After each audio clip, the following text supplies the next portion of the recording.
Hi, welcome to Narrative Dismantled. I'm Shane and this is Serene. And today I've got Serene on with a very interesting topic, which I've thought about a lot. And that is the experiences of being an adopted child in Singapore. Okay?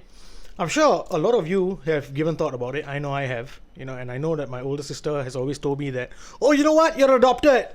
I mean, as a slight, although, yeah, we don't look the same at all. Maybe I am adopted. Okay? So, anyway, Serene is... You got the good genes. Well, wow, that's why. So, Serene is an adopted child. Okay, so I thought it would be good to have her on where we can talk about how her experiences were like growing up, before she found out, how she found out, what that was like, and basically the experiences lah. So Serene, I want to start from the beginning. Tell me how you grew up. What are your first memories? Before I found out I was adopted, is Yeah, it? as in like when you were young, and what are your first memories of growing up? Okay. So my foster family, they were really nice. Okay, especially my dad. I'm really close with him. Okay. He's always busy at work lah. Sure. So my mom, she's my main caretaker. But me and her, we never really had a very loving relationship. Okay. It was more like I care for you and your education and the proper upbringing and stuff. But there wasn't maternal love. I never felt that from my mom. Sounds like more of a duty. Yeah, more of a duty. Okay, So okay.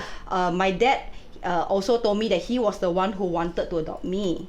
Okay, so my Okay. father, whenever he has spare time, weekends is always like us and all lah. Okay. So I felt closer to my father. But weekdays I have to stay with her and I grew up with her and all. Okay. Yeah. So I never looked like my parents. Yeah. Did you ever wonder that? Yeah. Okay. I remember once, when I was taking the leave, Okay. and then one of the neighbors came in and she said, "Hey, your daughter got very big eyes." And then she doesn't. So your husband, she said, I was with my mom only. Right. So your husband, he is mixed. He was like, "Oh no, both of us are Chinese." "Oh, Chinese got big Malay blood." No, but we are Peranakan. Then the neighbor was like, "But Peranakan is Chinese with Malay culture, what?" Correct. And then my mother was like, yeah. Then How old were you? You remember this Yeah, happening? this one I was primary school. Okay. Yeah. Did it spark something in your head? Something like that, Okay. So but then subsequently, whenever someone sees me, they'll be like, "Hey, you look very different from your parents." Yeah. As I grew older, plus I was an athlete. I was in Okay. track and field, so I was under the sun all the time. So I was very dark. Okay. Then dark skin with big eyes, right? All the more, I look more and more different from my mother, especially. Okay. She was the one lugging me around all the time, Okay. right? So whenever my mom tries to avoid topics on how I look and how different I am with her, I also sort of established maybe she doesn't like me because I don't look like her. Correct. Yeah. Okay. Then okay. my dad always shower me with gift to Okay. compensate for the time that we never had together. Okay. Alright. So he was never home. Hardly lah. What was he worked doing? in a Japanese company. He was the sales manager for Cycle and Carriage. Okay. So you know how Japanese are lah. They Cycle got and Carriage is Japanese, ah? Yeah, Japanese. Yeah, okay. correct. So they got no day no night one. Yeah. So it's always out, but he always come back bearing gifts. So Okay. weekends we will go. I had catechism class, and then I had to take piano lessons, and then we always have Parkway Parade because previously that was the only mall that was alive. Okay. Yeah. Okay. So I spent my childhood growing up, and then we had a membership for Changi Beach Club. So he always Okay. brought me swimming Okay. and all on Sundays. Okay. So this is my very my strongest memory I have of my parents and all. In the beginning. Then school life, that was tentatively I tell you, but how I knew the day when he told me was when I was 16 years old. Okay. On my 16-year-old birthday, he actually said that, okay, so now you're 16, I think you understand life a little bit more. I want to tell you that actually I'm not your real father. Oh. Yeah. Then I I told didn't know about that. Yeah, correct. So I'm not your real father at 16. Then he said that, but if you want to find your real parents, I might be able to help you. Okay. Then I told my father, that time 16 then a lot of attachment I have with my family. So I told my father, I say, no sia, they gave me up, they got no contribution in my life. I have a good family, so that's it. Yeah. That's it, So Yeah. my dad was like, okay, so next time if you want to, let me know. I will always want what's best for you. Okay. Yeah, so Okay. that when I was 16. Okay. And then when I grew up, he reminded me again. I think because he knows he has a heart problem. And he Okay. knows that if not now, no one else will help me already.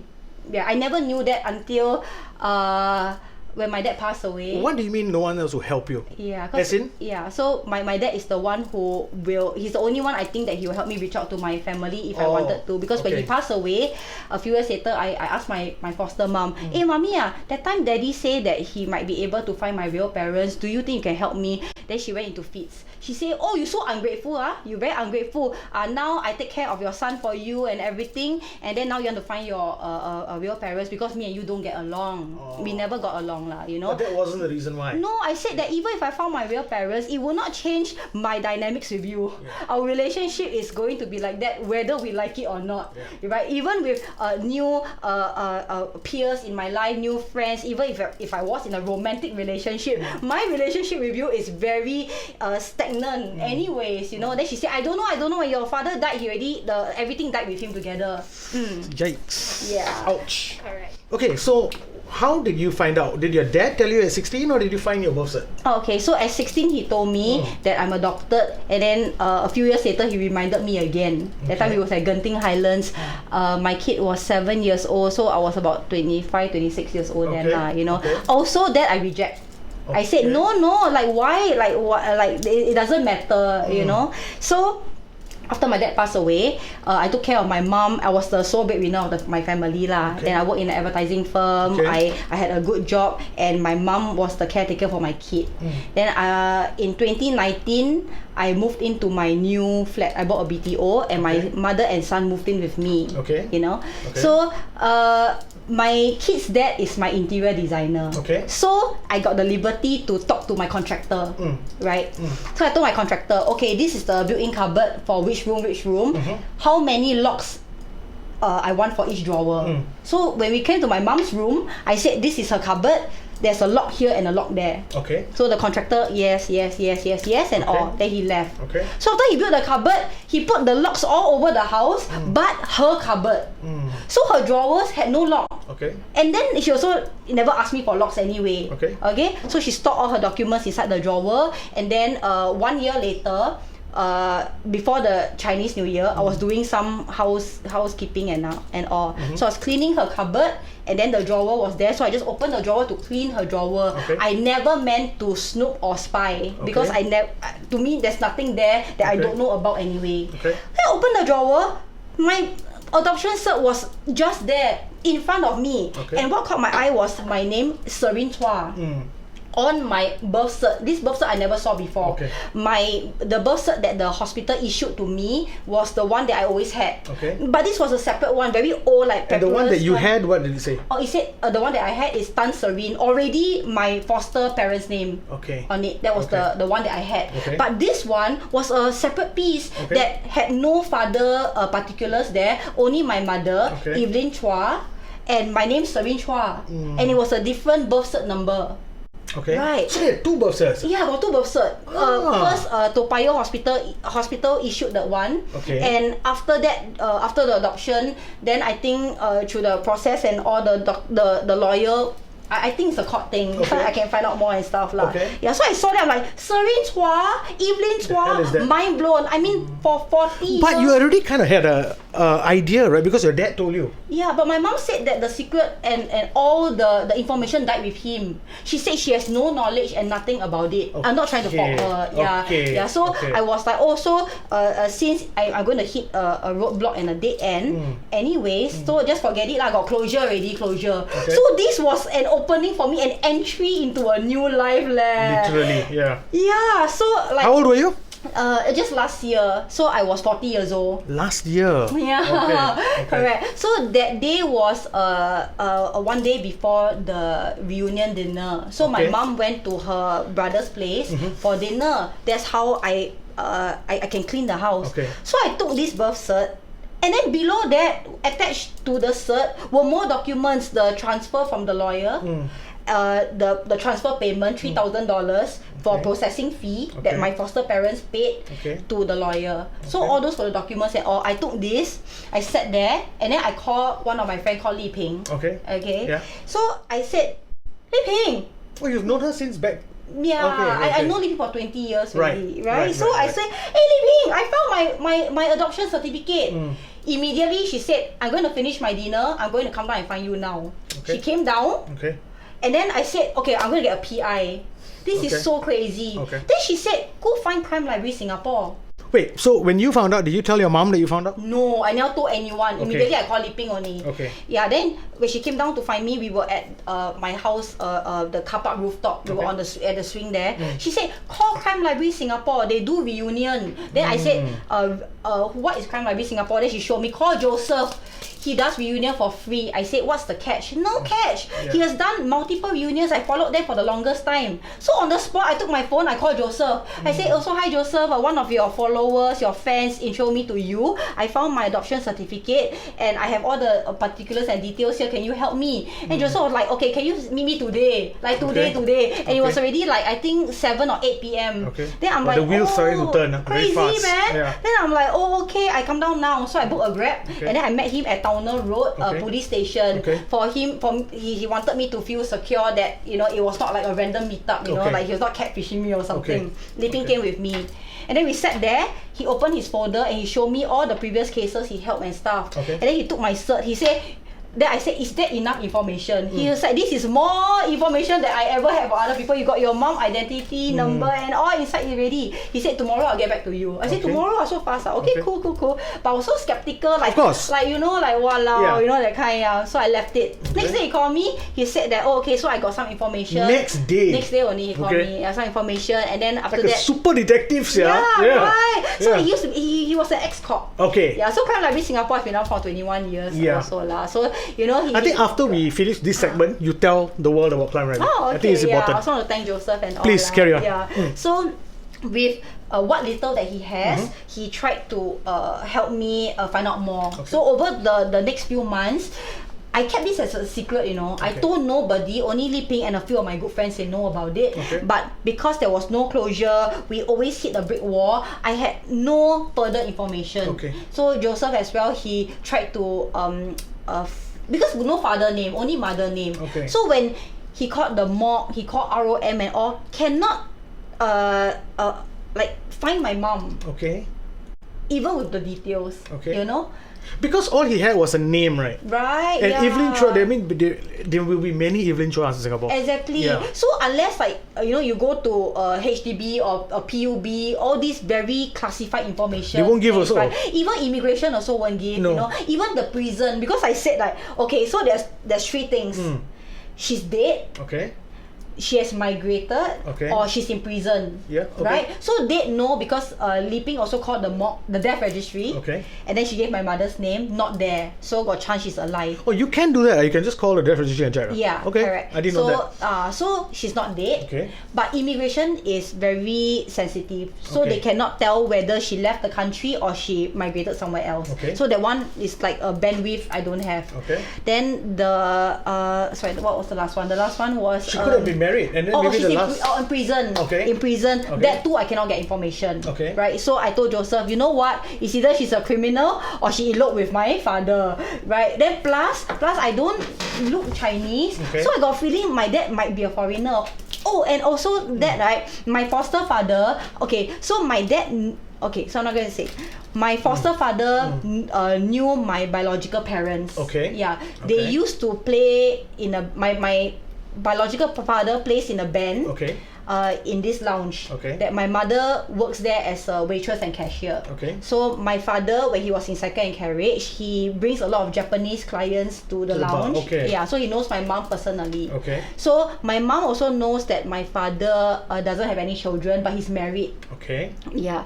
So also the reason why my father couldn't have children was because of his party life and his lifestyle and all. Okay. And apparently he has very low fertility rate Okay. and all. So that too my mom also knows. Okay. Right? Then So they were friends lah. they were Okay, friends. okay. So one day she came up to him. She said, "Hey Winston, I'm pregnant. You know, you don't have any children. I got a son, but I'm struggling. Okay. You see that the father is a band boy. You know, we don't have money. You know, traveling musician, no money. Would you like to adopt my child? Okay. When my child is born?" Then my father was like, wow, mind blown eh. Then my father said, I got to discuss with my wife because this one is adoption, you know, it's a big deal.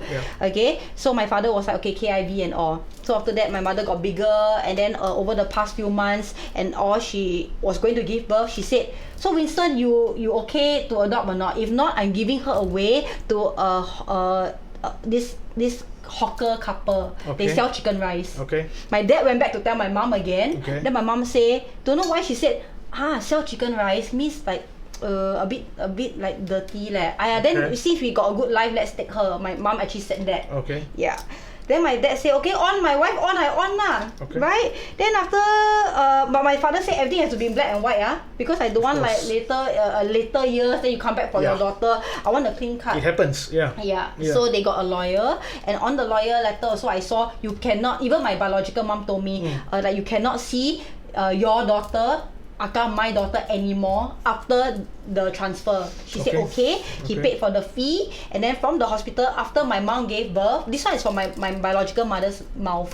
After she gave me up, even my brother gets to see her a little while, and then the nurse took me away already. Your brother, that means your biological parents had a son? Yeah. Okay. Had a son. Yeah. So how older than you? Younger than 7 you? years. 7 years older. Yeah, 7 years older. Even my brother remembered that he carried me for a while before I was taken away. So immediately from the Toa Payoh hospital, after she gave birth to me, my foster family took me back already. So that was the last she saw of me. And she also honored the contract. You have to, yeah. Yeah, that she cannot see me anymore. Okay. Yeah. So after you checked all the registries, after you did all the CSI, any leads anywhere? No, we actually exhaust our entire resources and all. Okay. Then I told Joseph, I said, you know what, Joseph, I got closure. The closure is, I know that my mother is called Evelyn, and I have a mother, and that's it. And Joseph was like, I never give up, why you give up? I said, don't need already lah. I say, if so difficult, it means it's not meant to find. So we sat on it, no? We sat on it, but because of my adoption story, a lot of media outlets went to find CLS and say, oh, you know, you have an interesting adoption story to share. And Joseph always intro me, you know, to be part of their filming. So I've done for Mothership, Marshare News, and then CNA. So CNA was the breakthrough. I did the adoption story for CNA in December last year. Was it like a full episode? Full episode. Correct. That was in December. Right? And then the producer for CNA, her name is Tiffany. Thank you, Tiffany, you saved my life. So after the whole production, after she heard my story and all, before that we already spoke on the phone so many times. She was like, wow, this is so awesome, I hope you find your family and everything, you know. And then after the production, she could have just left it and moved on. She went home, she went to Facebook, all the Evelyn Chua she can find. This is the only outlet we never touch there. We touch everything that is man related and everything conventional, except for the socials. Joseph he's more traditional, so he never do socials, but he did everything he could with the registry and all. You also think on social media you're going to find 100 Evelyn Chuas? Correct. Because I think Tiffany, she's young and then she's more progressive. She went to message all the Evelyn Chuas, and then she clicked onto this Evelyn Chua and she saw this name called Terence Chua. And then that's my brother, right? But she was like, hey, this guy look like Serene. So she went to message Terence. Hi Terence, I'm Tiffany from CNA. I might have found a long lost relative of yours. She said like that only. If you're interested, call me back. Immediately my brother reached out to her. He was like, tell me more. So they spoke on the phone. She said that, okay, so there's this girl looking for her family. You know, her name is Serene. Serene, firstly, my brother already know it's Serene because my mom told him. Then after that, he was like, how old is she? She was like 1981. He showed my brother my photo. He showed him my birth cert, Evelyn Chua some more, you know. And then 7 years ago, my brother knew all this already. And then when he saw, then she said, I'm going to send you the CNA link. Take a look at this person. He saw, he was like, I think that's my sister. Can you hook me up? Tiffany called me. So, that day was a Saturday. I just finished a crime awareness tour for Crime Library Singapore. Then I went to Tanglin Hawk to the old estate before the whole evacuation of the residents with two of my friends. We were there, suddenly the phone rang. I saw, hey Tiffany, I picked up the phone. She was like, hey babe, I got something to tell you. I think I found your mother and brother. Amazing. I went on my knees in the middle of the road, middle of the estate. I said, no chance. Even Wilfred was with me. I said, okay, can you tell me more? She said, okay, so your brother reached out to me and he wants to connect with you. I want to call you. Can I give him your number? I said, yes, please do that. You know? And then after I was just talking to my friends, after the whole entire shebang over, I said that, you know what, maybe I'm not ready. Yeah, this is suddenly it became real.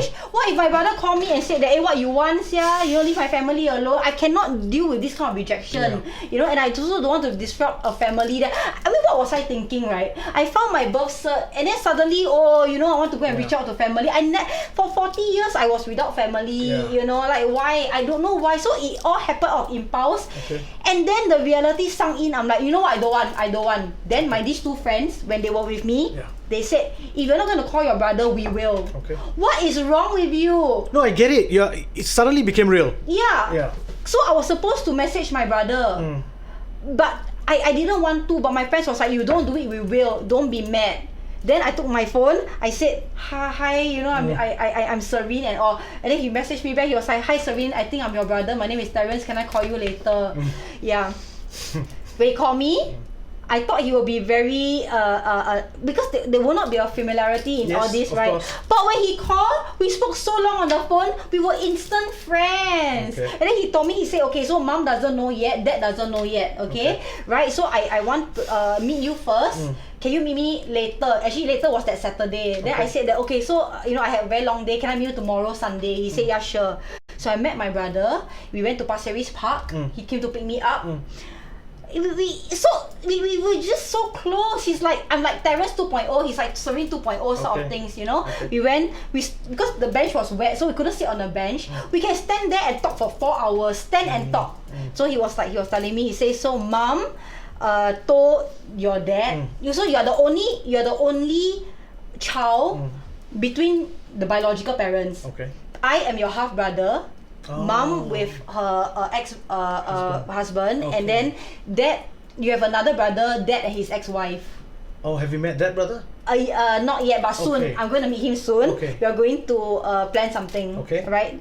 So he was telling me, he was like, but you're the only child between them, and more than mom, your dad, the silver dad, is going to be so happy because he misses you all the time. Over the years, when he sees a little girl that Eurasian looking, he say, maybe they want my daughter. And I was like, hey Grandview, just give it up lah, not your daughter, don't be crazy. Because my mom told my dad that she gave me away to a couple in Australia. So my dad cannot find me anymore. What my mom did was rational. Traveling musician, no money. She don't want to maybe destroy my life. So I understand. So she gave me away to Winston because my father was very stable. At that point of time, he was a manager of a Japanese company. My mom felt he was the perfect fit. So she did what's best for me at that point of time. Even until now, she apologized to me all the time. I said, no, my life would have been completely different. You didn't give me up to an addict or maybe a criminal. You gave me up to a proper family. I'm very grateful for that already. And plus, you gave me this life. You chose adoption above abortion. That makes a difference to my existence, man. I'm sure it wasn't easy on her also. Exactly. Not so easy to just give your child up. Give my child, give the child away. So I was grateful for my mom to choose adoption instead. You know, and it makes a difference to even my present moment right now. So so you have to hear the timing of this, please. Right? I met my brother on the Sunday. The next day is Chinese New Year reunion, the Chinese New Year Eve. Where they will have a reunion dinner at his place. So my brother said, I spoke to mom. She was so happy, but she's damn scared. Because she already told dad that she gave you away to Australian family. And you don't exist, so she needs time to tell dad. You know? So I told my brother, hey, you know what? Don't spoil the holiday mood. It's Chinese New Year. Can we do this after the festive season? But my brother was like, no, it's not my sister.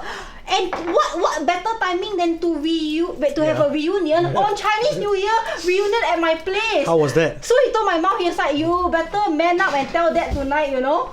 Then my mom So my brother said, still KIV, I'll let you know tomorrow. Okay. But for me, I'm like, no lah, don't want lah. You get know, it, yeah, I don't want You don't want to be the spoiler. Yeah, so awkward, no. So I told my brother, hey, bro, if it's going to cause a problem between mom and dad, just forget it. I'm just happy to know I have a family. I will love them from a distance, but you and I can still keep in touch. I told my brother that already. Yeah.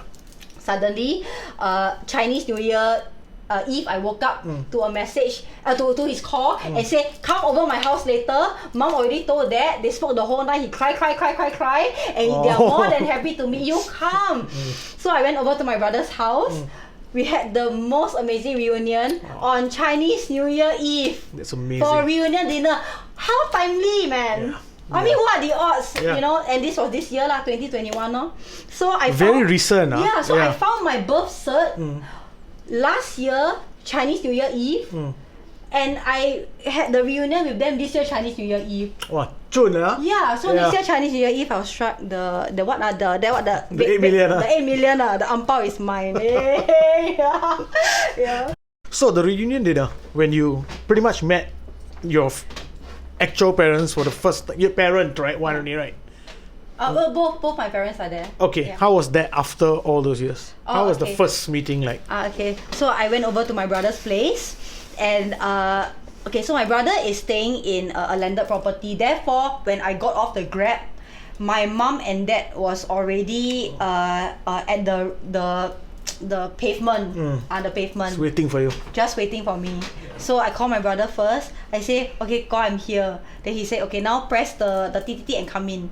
So I unlocked the thing. I walked through the gate. My mom and dad stood up. And then after that, I'm like, oh, geez, I'm alone somewhere now. I don't have any visual support or anything. Then my brother came out and I saw my brother. And then I anchor onto him for support.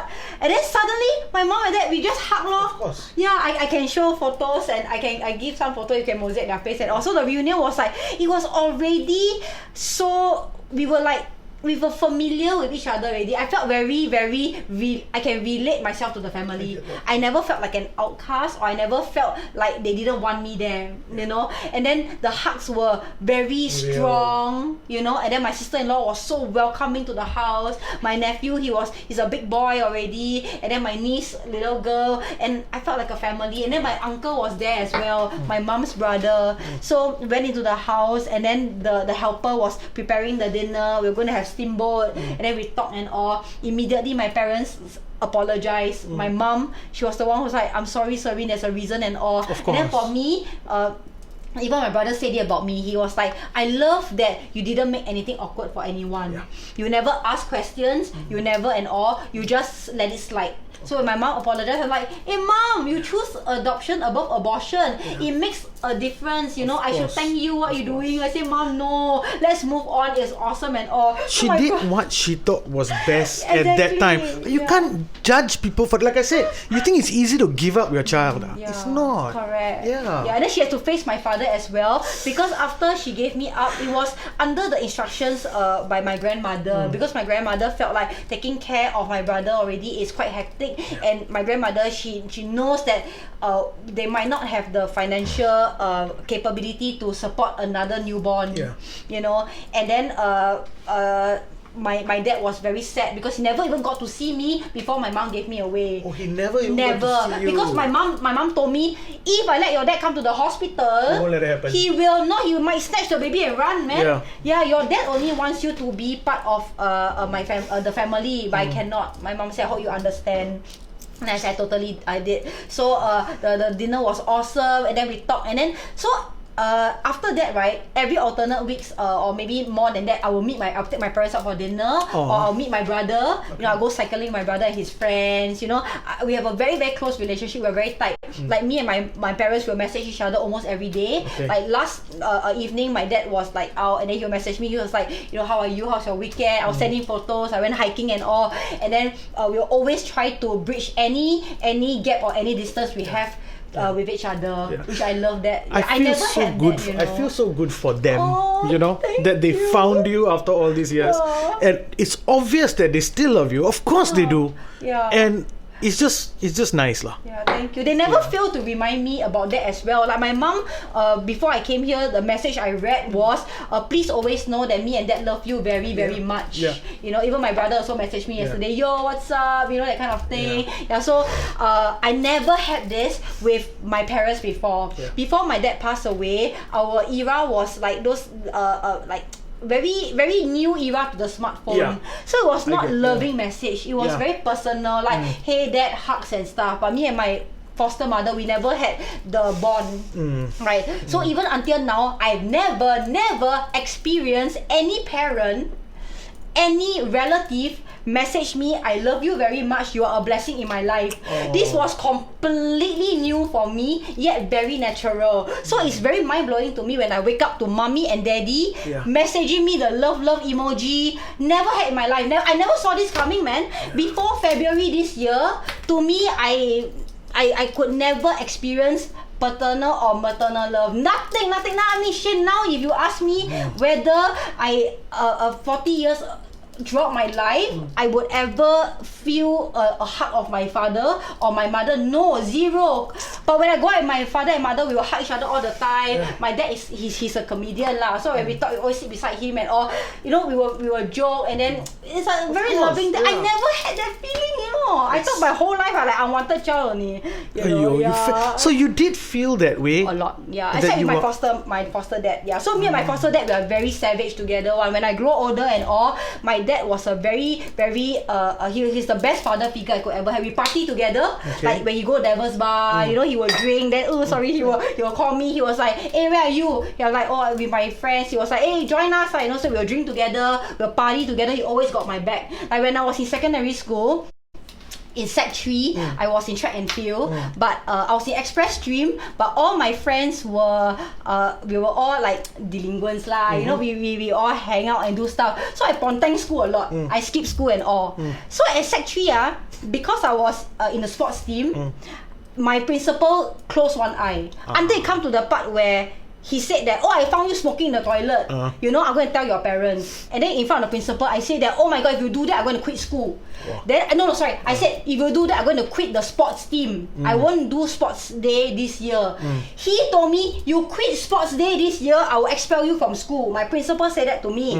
And then, my parents came down. So we're sitting in the office, the principal was over there. And then I was in Sec 3, still express, good student. My grades were good, I just don't go to school often. And I mix around with the outside friends, like, you know, those hang out outside school one. The principal, I said, I am not going to sports day this year. I'm going to quit the school team. Okay.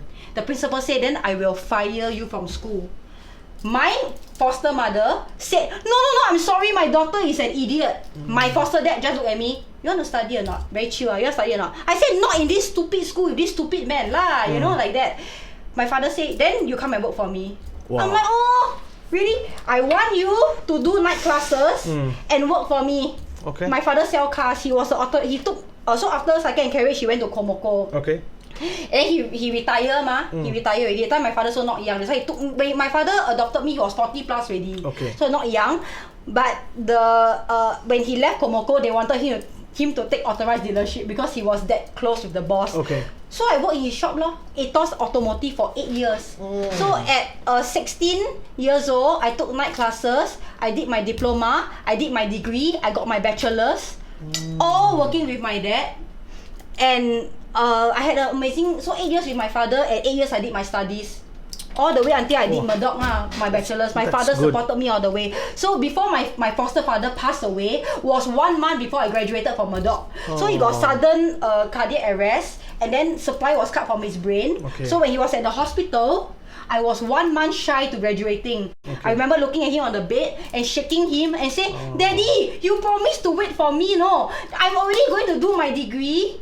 And I'm going to get my certificate. You can't die on me like that. And then because brain dead but the tear came down. I saw the tear. Yeah, I saw the tear. So 1 month before I graduate, crazy. So he supported me all the way until he died. Yeah. Then I didn't go for my convocation and all because I already booked the gown. Yeah. We were supposed to do the portrait kind of, the photography and all. But because my father passed away so suddenly, I just scrapped the whole thing. Yeah, no important. Yeah, correct. But I also took a break from school for I think 2 months from semester because I was grieving and all. I went back to my last semester and I graduated and then I moved on and also after that my first job was in an advertising company and then I took care of my son and my mother from then on until I am now today. So you're saying that you felt like an unwanted child, right? Yeah. During your... Yeah, no love lah. And that was not coming from your dad, of course, because your dad didn't do that.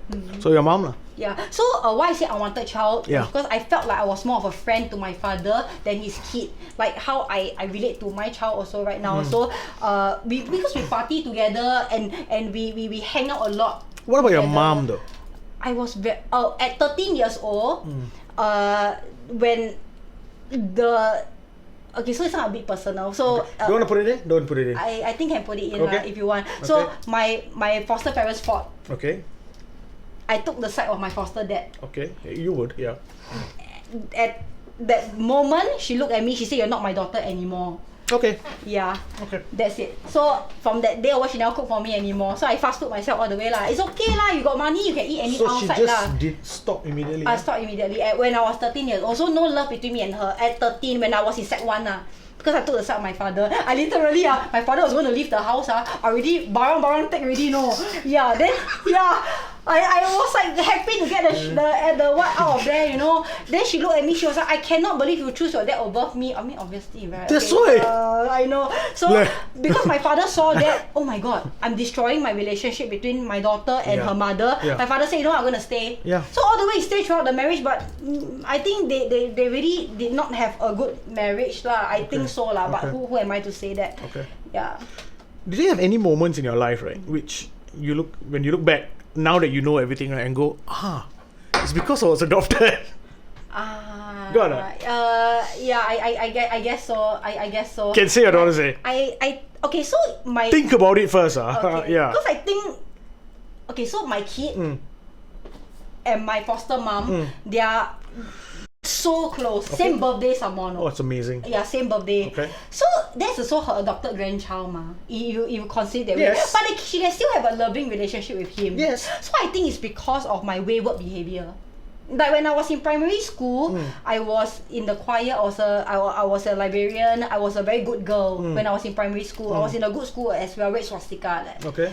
Then when I went to secondary school, Loyang Secondary, then I think she felt the level of disappointment in me. I don't know if she stopped loving me because I wasn't the model child or I was adopted. Because my son, he's very smart. He gets scholarship from even right now going to NUS, he's also on a scholarship. Okay. So from young until now, my kid has always been very obedient to me and my mom, and also a very smart boy. And he loves my foster father very much. Okay. So he was the perfect child. It's like you skip the breed, you skip my genes, and then you have the perfect breed there, right? So I think she loved him for being perfect, and not because the water was not as thick as the blood.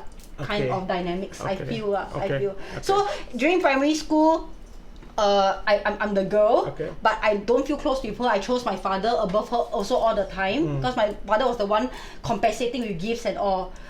We never had the bond. But my son, the day he was born until now, he is always very loving with my foster mother. Okay. So I think it's the love. Yeah, definitely. Right. She saw him since born until now. Of course she loves him. So it's not that because of the title or the label. Yeah. She loves him. Yeah, so I'm the wayward child lah. But never mind lah. My rebellious attitude brought me to who I am today. Yeah. I am shaped with of course because of what I went through. Absolutely, 100%. So which is why no regrets. Yeah. I mean, how much can you actually regret your decisions? End of the day, who you are today is because of your past decisions. And if you are living okay, you got a stable life, everything's fine. Okay lor. You didn't screw up that much. If you're in prison or what, different. Yeah, that one's too much. But you're not. Yeah. So I don't have any vices in my life. I don't have any debts. I own my own house. I used to hold a good 5-digit salary job. I have all the things I want in life right now. I have no regrets. Okay. I don't think that if I was a girl next door, I would have this life. Okay. I probably will follow the Yeah. traditional way, I get and that. I might not be happy because I love freedom. I and get that. I think that being too committed in something will drag my spirit down. I get that. That's that. I really do. Yeah. You know, I think about that. In fact, a lot, because I also came out the non-traditional route. You know, I didn't do what most people go and do in their lives, but I'm fine. What? Yeah, we don't hurt anyone, can already, No, right? and not just fine. I'm actually happy with where I am. Yeah, correct. So it can't be that bad. yeah. What advice would you give to someone who was in your shoes and is now, like someone who's looking for their actual parents? What would you say? Actually, I will tell you, don't give up, because I did last year. I gave up, but because I have very strong support from my friends, and they distracted me from the thought of even finding my parents. So I let it go. Okay. I let it go. I moved on, and then I randomly found them. So I think that if it's yours, if it belongs to you in the very first place, you don't have to worry whether you own it or not. Okay. It will automatically come to you. I think it's all about timing. Because if I found my biological parents when I was 16 years old, I would have reacted differently, I can tell course, you. of course. I might blame them, Yeah. or maybe there will be more conflicts between my foster parents and them, and then I wouldn't have that loving relationship with my foster father. Yeah. It will become like, oh, now I have my biological father, so my foster father, I will treat him as secondary. Yeah. But me and my foster dad, we lived out his entire life. I think I had a very good life with my foster dad. But if there was any intervention along the way, I could not guarantee that maybe I would have thought differently. Yeah, so of I course. think I'm mature enough now to embrace that. Oh, I was adopted, Yeah. and I am okay with that. Okay. I found peace in that, and I'm happy. So that's the message. Don't give up. Yeah, Keep and looking. time is important. Of I course, think. of course, Yeah. of course. Serene, thank you. Thank you for sharing your Yeah, experiences. thanks for having me, Shane. We had fun. Okay, and just before we close, thank yous. Anybody you wanna who took part in this journey with you? Oh, okay. Thanks, Mom, Susan. Thank you for taking care of me my whole life, lah. Even though we didn't get along, but you also taught me many things, and I couldn't be the person I am today without your help as well. Absolutely. Right? And thanks to my friends for being my rock and my anchor. Right? And to Crime Library Singapore, thank you, Joseph, for hearing me, for helping me. And even though ultimately it wasn't Crime Library to put this reunion together, but without you, I wouldn't find CNA, wouldn't have found Tiffany, and wouldn't receive the help. So I think help is there. It's just who offered them to you as well. And I want to thank my kid and his dad. Like, thanks. Oh, so one of the first person who I called after Tiffany called me was my kid's father. We have not been together for 20 years, but we were best friends. I called him, and the first thing he said that, you want to go and meet them, I send you down right now. I got your back. Yeah.